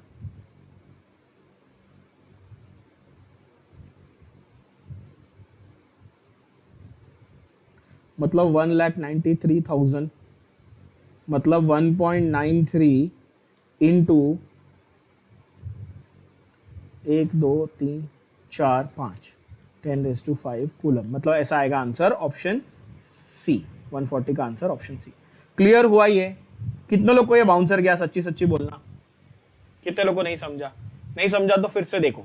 वाटर के मॉलिक्यूल को जब स्प्लिट करोगे तो ऑक्सीजन कितने मोल मिलेगा? जल्दी बताओ कितने मोल मिलेगा? हाफ मोल ऑक्सीजन मिलेगा। कितना? कितने ग्राम हुआ वो? 16 ग्राम। अब इजी हो गया, आप समझ में आया? इतने ग्राम ऑक्सीजन मिलेगा ना बच्चों। और मैंने आपको फॉर्मूला क्या बोला है? इक्विवेलेंट वेट इज 1 फैरेडे, तो 16 ग्राम के लिए कितना? इजी। अब तो समझ में आया कैलकुलेशन? यस, पक्का? चलो 145 क्या बोलता है? 145 जल्दी जल्दी जल्दी जल्दी बताओ। इजी आंसर, अगेन बहुत आसान आंसर। 1.12 लीटर मिला है हाइड्रोजन का। कितना मिला है? 1.12 लीटर। बोलो कितने मोल? कितने मोल?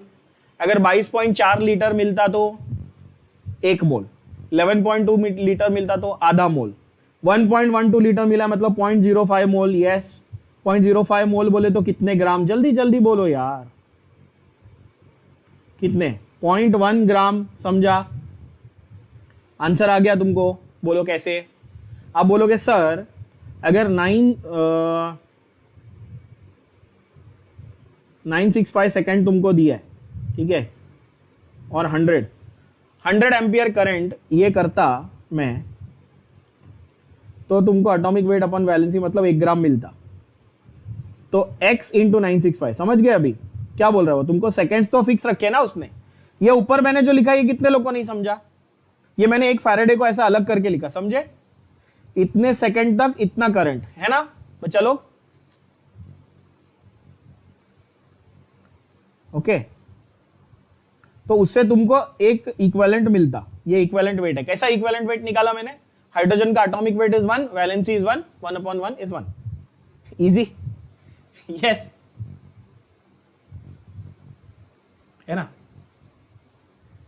तो यहां पर आंसर क्या आएगा? जल्दी जल्दी बता दो। 0.1। तो भाई ये सेम है, ये 1 है, ये 0.1 है, तो ये क्या हो जाएगा? 100 की जगह पे 10 ampere. Yes, got it everybody? Answer क्या आएगा? Option A. Did you get this calculation? Tell me yes और no. Again, no need of formula. Even a 5th standard student can do this just by cross multiplication. चलो, last question for today. What is the unit of Faraday? Easy, come on. Faraday का unit क्या है? एक Faraday कितना होता है? एक Faraday कितना होता है बॉस? कूलम। तो आंसर क्या रहेगा?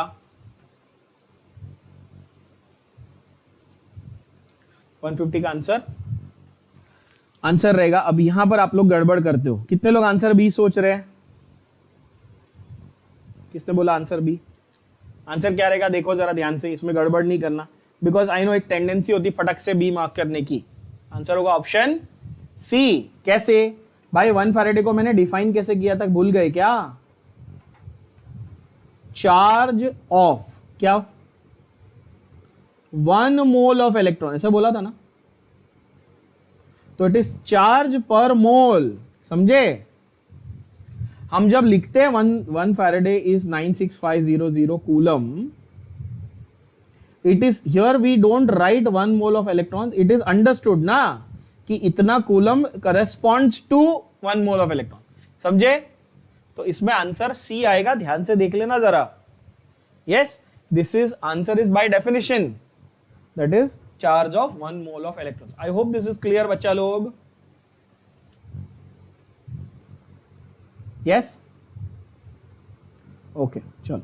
सो इस सेशन में अपन यहां तक कंप्लीट करते हैं, अगले इसमें पूरा आगे का कंप्लीट करेंगे। I want you to solve all the questions, attempt all the questions from 1 to 150, जितने भी बीच बीच में हमने छोड़े, जो सेम टाइप के। Of course I have covered all types, as I keep repeating like a broken record again and again and again.